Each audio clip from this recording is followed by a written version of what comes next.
¿será que verdaderamente yo tengo el Espíritu Santo en mí? ¿Cuántos se han hecho esa pregunta? ¿Será cierto que el Espíritu Santo está en mi vida y está operando en mí? Tú sabes, cuando yo me hago esa pregunta, cuando uno cae en esa debilidad que tú tienes, cada vez que tú caes en ese hoyo que está en tu camino, que hay un hoyo específico en tu vida y tú tratas de evitarlo y al otro día te levantas y te encuentras que caíste en el mismo lugar. ¿Cuántos siguen cayendo en el mismo lugar y pelándose la misma rodilla? Cada vez que mi matrimonio está cuesta abajo y me estoy peleando con mi esposa, cada vez que me va mal con mis hijos y me va mal en el trabajo, empiezo yo a reaccionar y reacciono de una manera que no es muy cristiana. ¿Cuántos cristianos aquí han tenido un evento donde usted ha reaccionado a algo que no fue muy cristianito de usted, verdad? Como que se le salió una pezuña de Egipto, como que se le salió algo del pasado, ¿verdad? Y en esos episodios llega un pensamiento a tu vida, dice, ¿será que yo no tengo el Espíritu Santo? Y uno comienza a dudar. ¿Será que verdaderamente el Espíritu Santo está en mí? Esa pregunta aterroriza a muchos cristianos. Y luego cuando leemos la Biblia es un poco explícita en la manera en que habla el caminar en el Espíritu y cómo lo compara con el caminar en la carne. Y al compararlo uno dice, wow, eso parece imposible. Y si es posible, pues yo no lo he visto en mi vida. Todavía yo no he visto esto en mi vida. Vamos a leer Romanos capítulo 8 y muchos de ustedes dirán, pero wow, eso está un poquito duro. Yo no sé si verdaderamente yo estoy viviendo ahí. Y hoy, en realidad, el tema de hoy se llama la evidencia del Espíritu Santo. La evidencia del Espíritu Santo. Yo no puedo dejarme llevar por mi opinión y mi expectativa. Yo tengo que dejarme llevar por las evidencias que la Biblia me enseña o lo que Dios me pone en mí, que me da una evidencia de que el Espíritu Santo está ahí. Y yo necesito encontrar estas evidencias. Y este es el propósito de hoy. Okay. Y una de las razones por la cual el Espíritu me motiva a hablar este mensaje, porque hemos terminado una sesión de escatología bíblica. Amén. Y el viernes muchos tuvieron muchas preguntas. Amén. Y para muchos el Apocalipsis, el libro de Daniel y todos los temas que tienen que ver con los tiempos finales es aterrador. Y dice, ay, y todo el mundo tiene temor, Cristo viene y me voy a quedar. Y todas esas terrores que hay en la iglesia. Y hermano, lo primero que nosotros tenemos que pensar no es eso. Lo más importante es cómo está tu relación con Dios. Eso es todo. Y el tema de hoy aplica mejor. Porque si yo puedo encontrar las evidencias del Espíritu Santo en mi vida, eso me va a dar paz. Que no me voy a quedar. Eso es todo. Amén. Porque Él está en mí. Romanos capítulo 8 del versículo 5 en adelante lee de esta manera. Los que viven conforme a la carne fijan la mente en los deseos de la carne. No es complicado interpretarlo. ¿Cuántos necesitan una maestría en teología para entender esto? No, ¿verdad que sí? Sin embargo, es un verso extremadamente profundo. Porque habla de fijar. Y el verbo fijar es donde es tu prioridad. ¿Cuál es tu prioridad? Amén. En cambio, los que viven conforme al Espíritu fijan, o sea, tu prioridad es distinta, la mente en los deseos del Espíritu. La mente gobernada por la carne es muerte y la mente que proviene del Espíritu es vida. Escuche bien, para la carne usa la palabra gobernar, para el Espíritu usa la palabra provenir, proviene. O sea, la mente que es gobernada por la carne es una mente que se somete a un gobierno. Alguien ordena en tu vida. Pero la mente que vive o la gente que tiene su mente fijada en las cosas del Espíritu no viene de la carne, no viene de ti, no viene de tu mente, no viene de tu inteligencia, no viene de tu sabiduría. Proviene de otro lugar. ¿Proviene de dónde? Del Espíritu. Y hay una gran diferencia en que la carne es gobernada cuando el Espíritu provee lo necesario. Y cuando nosotros comenzamos a ver estos verbos, comenzamos a posicionarnos en un lugar que nos lleva a un lugar que se llama guerra espiritual. La verdadera guerra espiritual contigo es una guerra donde la carne te pide hacer unas cosas, pero el Espíritu dice que hagas otra. Y en ese proceso tú entras en una guerra. Y yo creo que si no hay guerra en tu vida, hay algo malo. Debería existir una guerra en tu vida. Y esa guerra debe ser constante. Todos los días tú tienes que tener una guerra entre lo que te pide la carne o lo que proviene del Espíritu. la iglesia ha sido mal enseñada en lo que concierne al Espíritu Santo y muchos piensan que el Espíritu Santo nos posee como un demonio posee a una persona y le hace hacer cosas raras y allá hacen cosas locas. Una persona posee como el endemoniado Gadareno que andaba y se hería a él mismo, hacía cosas que no tienen sentido. La gente cree que el Espíritu Santo viene donde usted y lo posee. Y ahora usted no hace nada porque el Espíritu Santo le va a hacer que usted se mueva como un muñeco y usted va a danzar y hablar y predicar porque el Espíritu... No. Eso provee, el Espíritu Santo provee vida a usted. La carne te gobierna porque esa está en ti, esa está contigo. Debe haber una guerra espiritual en nosotros. Debe de existir. Si tú tienes una guerra, quiero decirte, esas son buenísimas noticias. Buenas noticias. Y por años la iglesia ha utilizado estos temas para condenar, para demandar testimonio de la gente. Y no le hemos permitido al Espíritu Santo que provea lo necesario a cada vida y que sea Él el que transforme. Versículo 7. La mente gobernada por la carne es enemiga de Dios, pues no solamente no se somete a la ley de Dios, pero escucha lo que dice aquí, que no es capaz de hacerlo. Uno diría, pero esto no tiene sentido. Tú quieres que yo someta a la carne, pero a la misma vez me dice que yo no puedo y que la carne no puede someterse a la ley de Dios. Los que viven según la carne no pueden agradar a Dios. Sin embargo, escuche bien, una conjugación, sin embargo, ustedes no viven según la carne. Yo estaba leyendo esto, yo digo, espérate, cuando tú lees Romanos, a los romanos le estaban pasando muchas cosas locas. Y este libro del principio confronta un montón de problemas dentro de ese grupo que recibió esta carta. Sin embargo, la opinión de Pablo es que ellos no viven según la carne. Y él hasta cierto punto dice, pero espérate, este hombre se contradice porque esto es una carta que le está escribiendo a un grupo de personas, ¿no?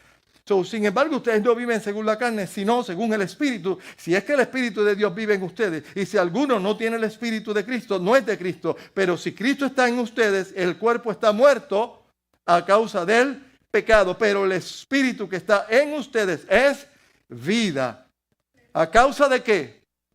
De la justicia. Yo soy injusto. Es imposible que haya justicia en mí. ¿Cómo yo puedo ser justificado? Solamente la sangre de Jesucristo me justifica. Solamente la presencia del Espíritu Santo permite que yo pueda levantar mis manos, adorar al Señor y se considere una adoración. Porque yo no tengo la capacidad en mi carne, en mi propia sangre, en mi propia mente y mi propia alma de adorar a Dios. Requiero tener al Espíritu Santo en mí. La Biblia dice que yo me voy, en Juan, yo me voy, pero yo les voy a enviar al Espíritu Santo. Él los guiará a toda verdad. Él les hará saber las cosas futuras. Escuché esto es profético. Y Él me glorificará. No dice que tú vas a glorificar a Dios. Dice, el Espíritu Santo en ti me glorificará. ¿Sabes qué? En la iglesia, nosotros creemos que nosotros estamos adorando a Dios por nuestra propia fuerza. No, yo estoy invirtiendo mi fuerza. Yo estoy tomando la decisión de adorar a Dios. Pero eso no viene de mí. Eso no viene de mi mente. ¿Sabes de dónde viene? El deseo de adorar, el deseo de decir gracias Dios. ¿Cuántos han tenido el deseo de decir gracias Señor? Esto fuiste tú. Después de haber caído, después de romperte las narices, después de hacer tanto daño a tu esposa, tanto daño a ofender a tus hijos, después de hacer tantas cosas malas, tú te has atrevido a decir, Señor, yo te doy gracias. ¿Tú sabes de dónde viene tal pensamiento? Tiene que venir de Dios, porque no sale de una mente humana.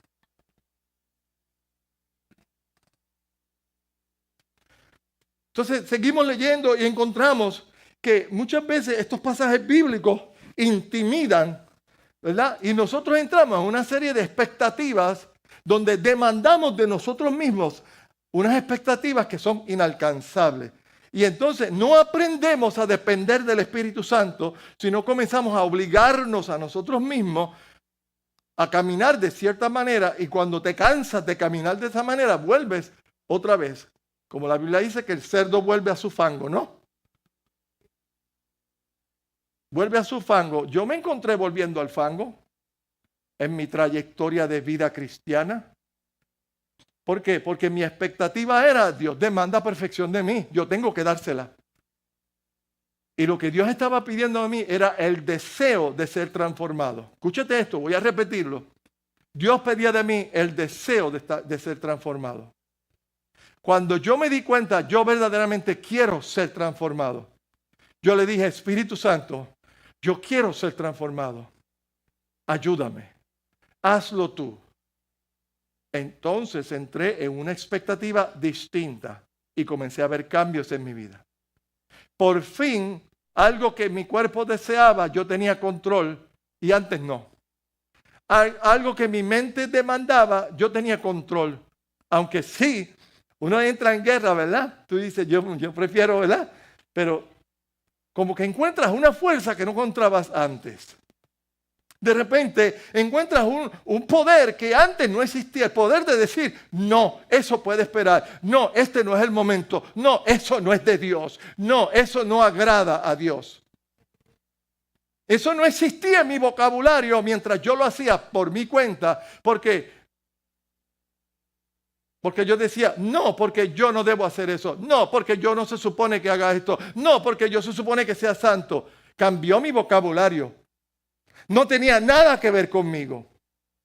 Ya decía, no, porque no agrada a mi Dios.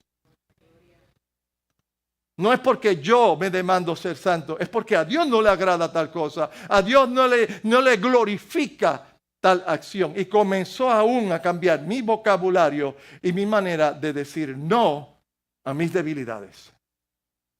Entonces el Espíritu Santo provee en mí un poder que viene de que yo deseo ser cambiado. Yo tomé la decisión de que yo, porque a veces la gente se cree que uno no tiene que hacer nada. Entonces entramos a unos extremos donde no importa, haz lo que tú te dé la gana, si ya todo está escrito. Olvídate, todo está escrito. No. Dios quiere una relación contigo y tiene que salir de ti el desear a Dios. Si hay deseo en ti de Dios, Él va a llenar todo espacio vacío. Tu primera guerra es tomar la decisión de verdaderamente tú quieres a Dios en tu vida, sí o no. Y ese deseo es profundo o ese deseo es pasajero. ¿De dónde viene tu deseo y verdaderamente cuánto verdaderamente quieres a Dios? Y en ese proceso comienzo a buscar evidencias. Y dentro de las evidencias quiero empezar con la primera. Porque la primera se ha convertido en una predicación muy profunda. Y casi siempre que se ha predicado de esta predicación, yo salía completamente destruido. Porque yo llegaba a la conclusión de que yo no doy al grado. Yo no alcanzo esto. Yo creo que va a llegar esto, yo no lo voy a lograr. Esto es imposible. Porque a mí me gusta evaluarme a mí mismo. Y hasta mis expectativas tienen que cambiar porque cuando yo me evalúo a mí mismo, yo estoy demandando de mí. Y tuve que cambiar hasta la manera de yo evaluarme a mí mismo. Y dejar que el Espíritu Santo me evalúe Él. Y me diga, ¿qué tú piensas, Espíritu Santo? La primera evidencia de que el Espíritu Santo está en ti es el fruto del Espíritu Santo. Cuando tú escuchas predicaciones sobre el fruto del Espíritu Santo, tú quedas completamente impactado porque si te pasa como a mí, yo encontraba que, a lo mejor tengo un poquito de gozo, pero no todo el tiempo. No todo el tiempo. Hay unos momentos muy amargos en mi vida. No que a lo mejor yo tengo paz. No, hermano, cuando yo pierdo la paz, muchacho, hasta el perro en casa es el primero que sale huyendo. No, que si paciencia. No, a veces yo pienso que yo soy una de las personas más impacientes que hay. Créemelo. Y mira que nosotros hemos vivido en tiempos difíciles. Yo vengo de un lugar, de una familia donde sufrimos mucho en pobreza y unas cosas. Pero a veces que uno ordena algo de Amazon y está cada 5 minutos a ver por dónde va. A ver cuándo va a llegar. Yo tengo unas impaciencias inalcanzables, ¿verdad? Una cosa. Benignidad, no, benignidad. Yo me he sentido cómodo porque el que necesita tú le das, ¿verdad? Pero encontré que yo no daba para Dios. Yo daba para yo sentirme bien. Pues ni esa la pegué. Entonces tú buscas amor, gozo, paz, paciencia, benignidad, bondad, fidelidad, mansedumbre, templanza. Y tú dices, "Uy, me colgué en este examen. Te digo que no la pegué". Y lo primero que tú piensas en el fruto del Espíritu, yo no puedo. Pero yo quiero que tú entiendas algo. Y quiero que veas una expresión un poquito más visual.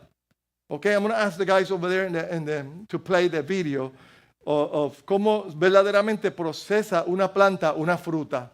Okay? Yo creo que usted vea que cuando nosotros pensamos los frutos del Espíritu, la gente se cree que yo me convertí, el fruto del Espíritu Santo está en mí y al otro día ya yo comienzo a caminar en el fruto. No, porque mire, primeramente tuvo que haber una planta. Esa planta tuvo que haber sido fertilizada. Luego, esa planta tiene que generar un tipo de tejido que eventualmente se convierte en flor. Y después esa flor tiene que morir. Esa flor tiene que morir. Y después que muere esa flor y se secan los pétalos y se caen, de lo que sale de ahí, comienza a nacer una fruta. Y después se toma tiempo, esa fruta no sale de repente. ¿Ok? Y se toma un tiempo en que esa fruta logre entonces tomar el tamaño correcto, pero sigue siendo ¿qué color? Verde, ¿no?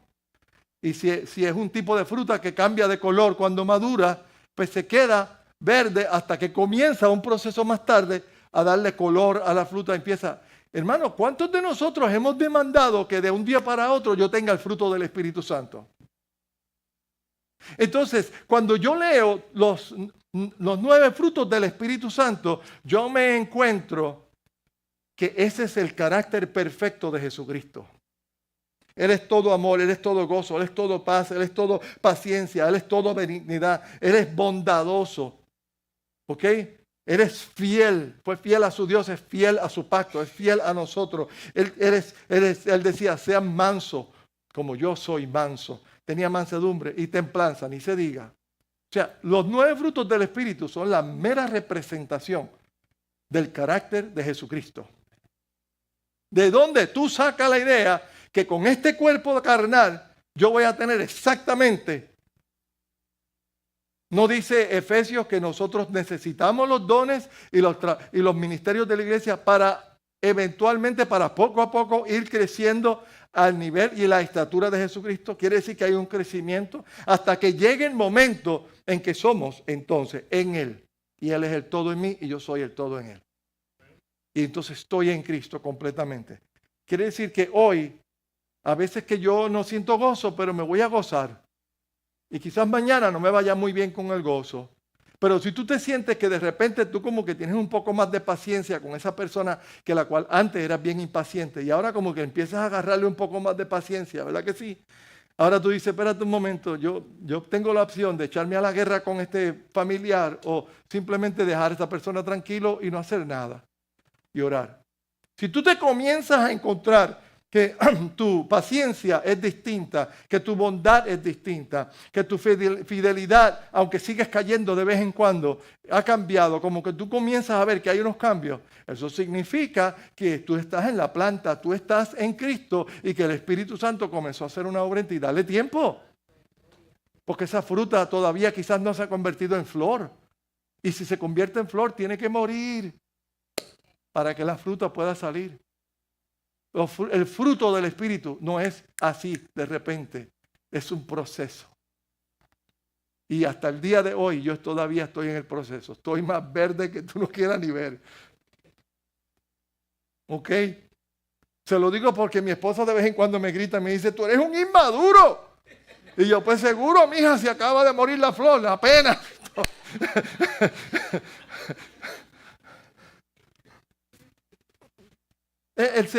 La segunda evidencia de que el Espíritu Santo está en nosotros es que antes tú pecabas y no te importaba. ¿Verdad que sí? Tú salías, te emborrachabas, hacías lo que tú hacías lo que te daba la gana y no te dolía.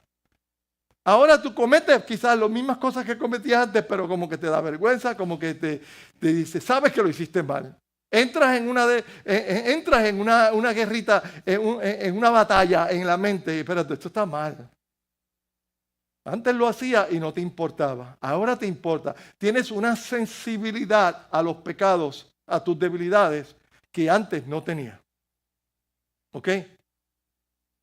El peligro sería que te conviertas insensible a tu pecado. Pero mientras tú tengas sensibilidad de que eso está mal y te da un deseo como que, ¿cuántos se encuentran siempre pidiéndole perdón al Señor? Ay, Señor, perdóname. A mí me pasa mucho con mi esposa ahí, mi amor, perdóname. Me pasa mucho con mi esposa ahí, perdóname. A veces hago cosas en casa y yo digo, ay, Dios mío, la maté otra vez, aquí vamos. Antes lo hacía y ni me daba cuenta, ¿ok? Antes ni me daba cuenta que lo hacía. Ahora no. Ahora me doy cuenta de que, espérate, no estoy haciendo esto, no estoy haciendo aquello. Es que un día mi esposa me pidió, esta historia nunca se va a terminar, ¿ok, mi amor? Que le pusiera cerámica al piso del porche de atrás de la casa que teníamos en La Belle. ¿Sabes que nosotros vendimos esa casa y se fue y nunca yo le puse la cerámica atrás? Hasta el día de hoy me lo recuerda. ¿Ves? Todavía le duele esa herida. Entonces, ¿qué hago yo? En aquel tiempo ni me dolió ni me di cuenta, pero ahora cuando mi esposa me pide algo, hermano, quítese del medio porque mi esposa pidió, ay, que yo no quiero que esto vuelva a suceder. Tengo más conciencia, estoy más sensible a ciertas cosas. Si hablas con mi esposa te dirá, te falta un montón todavía, pero ¿cuántos son más sensibles? Esa es la idea. El que tú tengas más sensibilidad, eso significa de que tú estás actuando distinto y eso no procede de ti mismo. Eso procede de un espíritu de Dios, el espíritu de Dios que te está dando vida y ahora tus expectativas y tu sensibilidad ha cambiado. La tercera evidencia de que el Espíritu Santo está en nosotros es un testimonio interno. Quiero decirte este. Y este es el más que el enemigo nos quiere robar. El enemigo nos quiere robar este. ¿Cuántos sienten esa voz interna o ese sentir interno que yo tengo a Dios en mí? Verdaderamente yo lo tengo. Y tú lo sabes. Y tú como que, ¿verdad? Hay gente que no se atreve a decir Espíritu Santo y cuando testifican dicen, pues yo iba por tal camino, iba a pasar y algo me dijo que no me fuera. Y no fui. Y mira cómo Dios me salvó. Y yo digo, ¿por qué no te atrevas a decir que fue el Espíritu Santo el que te dijo? Pero le tenemos terror a decir que fue el Espíritu Santo. Pero siempre decimos, y algo me dijo. Pero hay una voz interna, hay un conocimiento interno que te hace sentir, wow, yo verdaderamente sé que el Espíritu Santo está en mí. Amén. Y ese testimonio, en Romanos capítulo 8, versículo 16 dice, el Espíritu mismo asegura a nuestro espíritu que somos hijos de Dios. Y llega el momento que en nuestra debilidad, entonces Él entra en clamor con nosotros. ¿Dónde está ahí? 8:16. Ajá. El mismo Espíritu asegura a nuestro espíritu que somos hijos de Dios. Cuando tú comienzas a sentirte que eres parte, que perteneces, eso no puede salir de una mente que no tiene a Cristo. Eso sale del Espíritu Santo. Amén. La evidencia número 4 de que ese Espíritu Santo está en ti, y esta es bien interesante, es cuando tú quieres leer la palabra, hay hambre de la palabra. Amén. Y especialmente como Anita llegó los otros días a mi casa y ella no podía parar de abrir la Biblia y cerrarla. Hermano, es que este versículo bíblico, y la cerraba y hablaba conmigo un rato y volvía a abrir la Biblia y ella, no, como que ella atesora esa palabra, ¿verdad, Anita? Cuando el Espíritu Santo está en ti, hay un deseo de leer la palabra. ¿Ok? Ahora, ¿cuántos de ustedes se les hace difícil agarrar la Biblia y leerla? Levante la mano, no. Si quiere, yo la levanto. A mí se me hace difícil, o en un tiempo se me hizo difícil. ¿Verdad que sí? Se nos hace difícil. ¿Cuántos de ustedes saben que la tienen que leer, aunque no la están leyendo? ¿Cuántos de ustedes se miran al espejo y dicen, cabezón, cabezona? No leíste la Biblia hoy, deberías leer la palabra más. ¿Cuántos tienen ese sentir, verdad? Como quien dice, wow, yo no leo suficiente la Biblia, pero yo debería leerla. Debería leerla más. Y siempre estás pensándolo. Yo te invito hoy a que tú des ese paso y digas, yo voy a leer la Biblia, no porque me guste o no me guste, porque a Dios le agrada que yo la lea. ¿Qué te parece eso? Léala porque a Dios le agrada que tú la leas. Cambia tu lenguaje. ¿Y sabes por qué te lo digo? Porque el hecho de que te sientes culpable de no leer la Biblia es que el Espíritu Santo todavía está en ti y te redarguye. Te redarguye. Sí, créeme que si no hubiese algo redarguyéndote adentro, un poder más que tú, que viene de Dios, recordándote, la palabra te hace falta, la Biblia es necesaria. Eso solo viene de Dios. Si no estuviese eso ahí, a ti ni supieras qué es la Biblia. ¿Ok? Muchas veces los que tienen esa guerra de que no leen la Biblia lo suficiente, pero saben y siempre están como acusándose a sí mismos, ¿verdad? Sal de ese hoyo ya. Métete con Dios, lee la palabra. Léela, te va a beneficiar. La palabra es vida. Mateo 5 dice que dichosos los que tienen hambre y sed de justicia, porque Dios los saciará. Jesucristo es la justicia de Dios. Amén. Yo soy el pan de vida. Jesucristo es el pan. Él es la palabra, declaró Jesús. El que viene a mí no tendrá hambre y el que cree en mí nunca tendrá sed. Jeremías, en el capítulo 15, él llega al conocimiento de que encontraron la ley, porque estaba escondida. Los israelitas ya ni tenían su ley, ya ni tenían las escrituras, las habían escondido y a nadie le importaba eso. Y cuando llega el rey Josías, que prácticamente era un niño, cuando llegó a reinar, encuentra la palabra y comienza a leerla. Entonces Jeremías se alegra, dice, tus palabras fueron halladas y yo las comí. Y tu palabra me fue por gozo y por alegría de mi corazón. Amén. Hay un gozo al leer la palabra. ¿Cuántos sienten gozo cuando usted lee la palabra? ¿Cuántos se han dado cuenta que tú puedes leer un mismo versículo hoy que leíste hace un año o hace meses y hoy aprendiste algo que no sabías antes? El mismo versículo, la misma historia, y de repente hoy tiene una vida distinta, tiene algo nuevo. Ese es el Espíritu Santo. Ese es el Espíritu Santo operando en tu vida. Ese es Dios enseñando. Ese es el mismo Espíritu Santo guiándote a toda verdad. Una evidencia que debe ser la primera que debemos ver en nuestra vida y que debe ser constante, no debe detenerse, esta debe ser viva, constante, es la número 5 y esta es una vida cambiada. Una evidencia más contundente, la más contundente de que el Espíritu Santo está en ti, es que tú no puedes ser la misma persona. Como les dije, a mí me gusta evaluarme mucho y soy mi peor enemigo. Yo he decidido tomar periodos de 5 años, porque cuando tomaba periodos de 1 año, yo vivía infeliz. Entonces, ahora yo miro para atrás 5 años. Estamos en el 2026. Yo voy al 2021 y yo leo las predicaciones que yo prediqué en el 2021. Y me trae a memoria cosas que estaban sucediendo ese año. Y yo pienso, ¿seré yo la misma persona? ¿Predicaría yo ese mensaje de la misma manera que lo prediqué en aquel tiempo?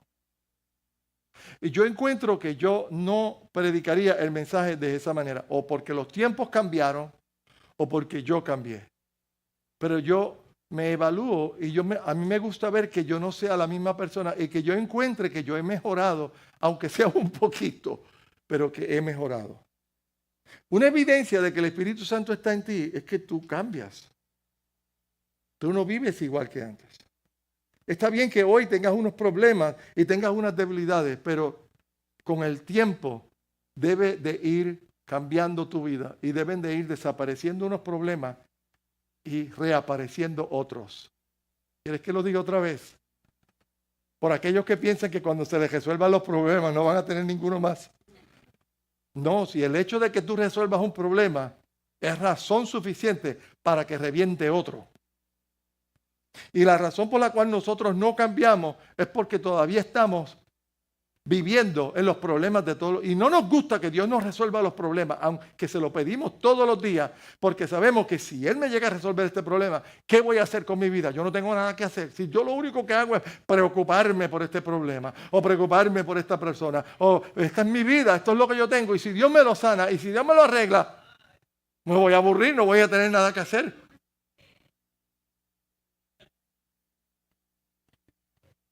So, prepárate porque Dios te va a resolver el problema, pero tú tienes que cambiar, tú no vas a ser la misma persona. Y al tú cambiar, tú vas a crear otro problema. Y eso es bueno, eso es perfecto. Eso es que estamos creciendo, estamos subiendo peldaños, estamos cambiando, no somos la misma persona. ¿Ok? Y cuando tú miras atrás y tú dices, wow, yo no soy la misma persona. Entonces, eso no salió de ti. Tú no puedes cambiar así porque sí. Requiere una fuerza mayor. Requiere un poder que viene de arriba. Requiere un Espíritu Santo que provee vida, como leíamos en Romanos. Te provee algo que antes no tenía. Te da vida en una área que estaba muerta en tu vida. Le dio vida. Ahora comienzas a caminar distinto. Una evidencia, la número 6, del Espíritu Santo en tu vida es parecida a la de la Biblia, ¿verdad? Y esta es un deseo genuino de orar y un deseo de estar en la presencia de Dios. Amén. Hay gente que esa te la contestan fácil. Hermano Maelo, ahí sí es verdad. A mí me encanta orar. A mí me gusta estar en la presencia del Señor. Eso no viene de ti. Eso no sale, eso es el Espíritu Santo en ti. Amén. Pero hay algunos que el orar se les hace difícil. ¿Cuántos se ponen de rodillas, inclinan el rostro, cierran los ojos y le puedo contar los segundos o los minutos? Dígame si le cuento segundos o minutos. Yo tuve un tiempo que no eran minutos, en segundos yo me dormía. De hecho, hermano, lo primero que yo aprendí antes de orar fue dormir a la presencia del Señor. Yo aprendí a dormir en la presencia de Dios. Yo iba a mi cuarto, cerraba la puerta y inclinaba, me ponía la rodilla y ponía los codos así en la cama y a mí me gusta descansar la cabeza sobre mis manos. Hermano, 30 segundos era suficiente. Y yo comencé a dormir en la presencia del Señor. Llegó un momento que yo le dije, Señor, yo mejor me acuesto porque ¿para qué voy a hacer sufrir mis rodillas si ni siquiera te estoy diciendo nada? Yo creo que yo duermo en la presencia del Señor, acostado mejor que de rodillas. Pero es fácil dormirse delante del Señor cuando tú no estás acostumbrado, ¿ok? Pero yo te quiero decir algo.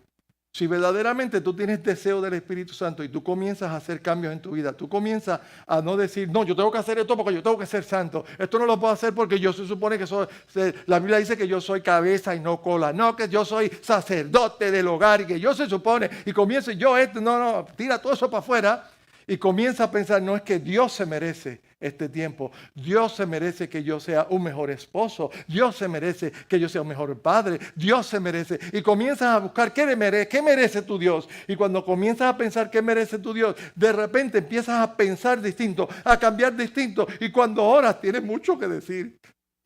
Tienes mucho que decir, porque yo me he ido delante del Señor y le dice, Señor, yo traté, pero esto me salió mal. Y yo me quedé callado cuando pude haber dicho algo. Y yo debía haber hecho. Entonces todo lo que me tragué porque no quise ofender, fui y se lo tiré al Señor. Y comencé, Señor, pero tú viste lo que pasó. Y tú no te diste cuenta de esto. ¿Y por qué no me hablaste más fuerte para yo no caminar ahí? Y comencé y de repente dejé de dormir delante de la presencia del Señor. Y entonces pasé de dormir a quejarme delante del Señor. Y comencé a quejarme delante del Señor. Y luego de las quejas comencé a entrar en conversación donde hasta silencio decía, y Él me hablaba, y Él me habla. Y entonces pasé de dormir a la presencia, a quejarme en la presencia porque los cambios que hacía en mi vida me dolían. Y de ahí pasé a darle gracias a Dios porque vi resultados de los cambios que había hecho. Y ahí comenzó a cambiar mi relación y mi conversación con Dios.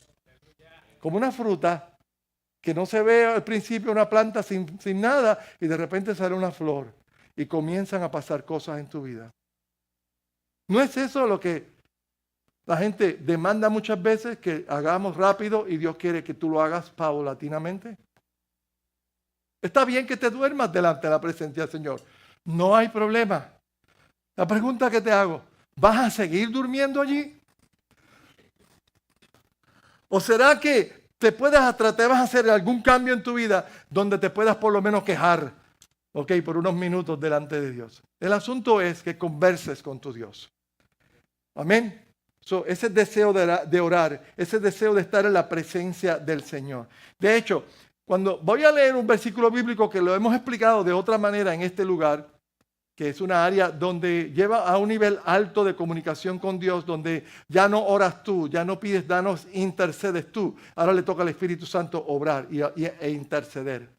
Pero quiero leértelo porque lo voy a hablar de otro punto de vista hoy. En Romanos capítulo 8, versículo 26, comenzamos así, dice, asimismo, en nuestra debilidad, en mi caso, en mi sueño, en mis quejas, en mi pobre manera de orar, el Espíritu Santo acude ¿a qué? Ayudar. Ok, párense ahí. Cuando yo digo ayudar, ¿qué significa ese verbo? Alguien deme una palabra, ayudar, un sinónimo. Oye, también calladito usted. Ayudar, ¿qué significa ayudar? Colaborar, asistir. Asistir, servir.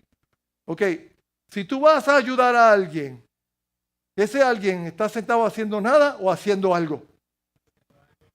¿Verdad? Si yo voy a levantar sillas y le digo, ¿me podrías ayudar? Sí, seguro. Yo te ayudo. Si yo estoy levantando algo pesado y no puedo, y tú vienes y me dices, yo te ayudo.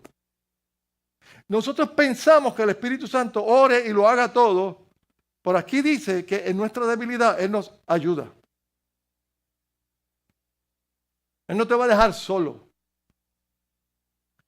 Él no te deja solo. Dice que cuando ni siquiera sabemos qué pedir, entonces Él comienza a interceder por nosotros con gemidos que no pueden expresarse con palabras. Escuche bien. Él intercede por nosotros. Él pide la voluntad de Dios cuando yo ni siquiera sé pedirla. El Espíritu Santo no se compromete a pedir voluntad de Dios para ninguna persona en el cual Él no tenga compromiso con esa persona. Él no tenga relación con esa persona. Él no tenga contacto. Él no tenga la certeza de que ese corazón verdaderamente le pertenece a Cristo. Cuando tú entras en gemidos indecibles, el Espíritu Santo está gimiendo la voluntad de Dios para tu vida. ¿Por qué? Porque Él sabe que tú la quieres, aunque no la sepas pedir. Él sabe que tú lo deseas, aunque no sabes pedirlo. Él sabe que dentro de lo profundo de tu corazón tú amas a Cristo, aunque no sabes cómo amarlo. Comienza el Espíritu Santo a cubrir esa área en la que tú y yo somos débiles.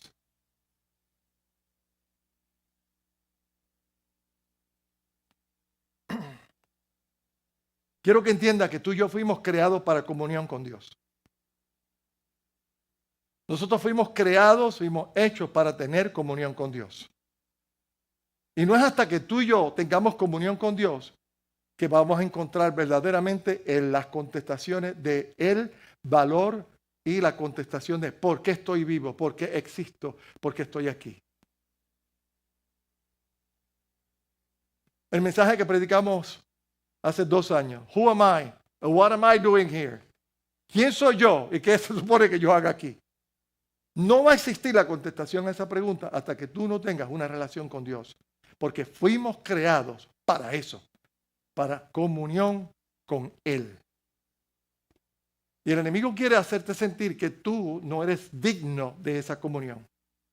Que tú no tienes al Espíritu Santo, que el Espíritu Santo no vive en ti y que por consiguiente tú no eres digno de esa comunión. Y está bien que no ores nada, que no leas ninguna palabra. Olvídate, no hagas nada, tú sigues así porque el caso tuyo está perdido.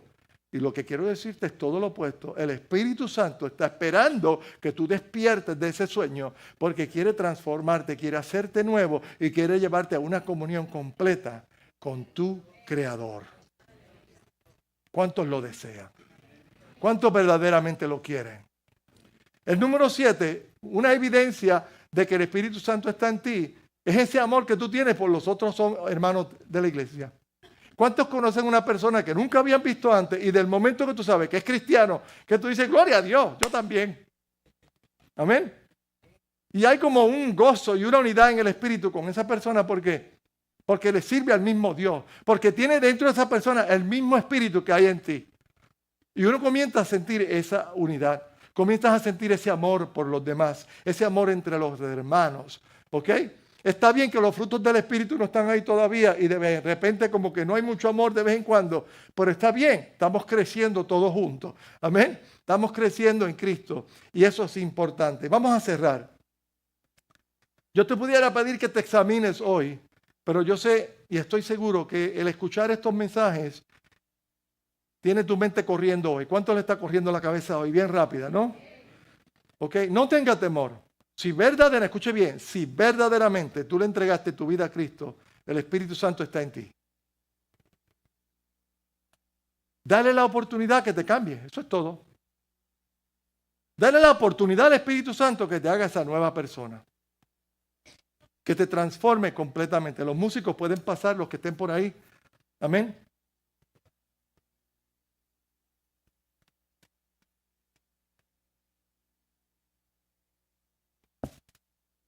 Y le damos gracias a Dios. Porque a pesar de mis debilidades, yo le doy gracias a Dios. Él busca el tiempo para evidenciar en mi vida, yo estoy contigo. Fui yo quien te dio ese pensamiento. Fui yo el que te hace que te arrepientas de ese error que cometiste. Porque si yo no estuviese en ti, ni siquiera existiría el deseo de arrepentirte. Viene del Espíritu Santo. Pongámonos de pie.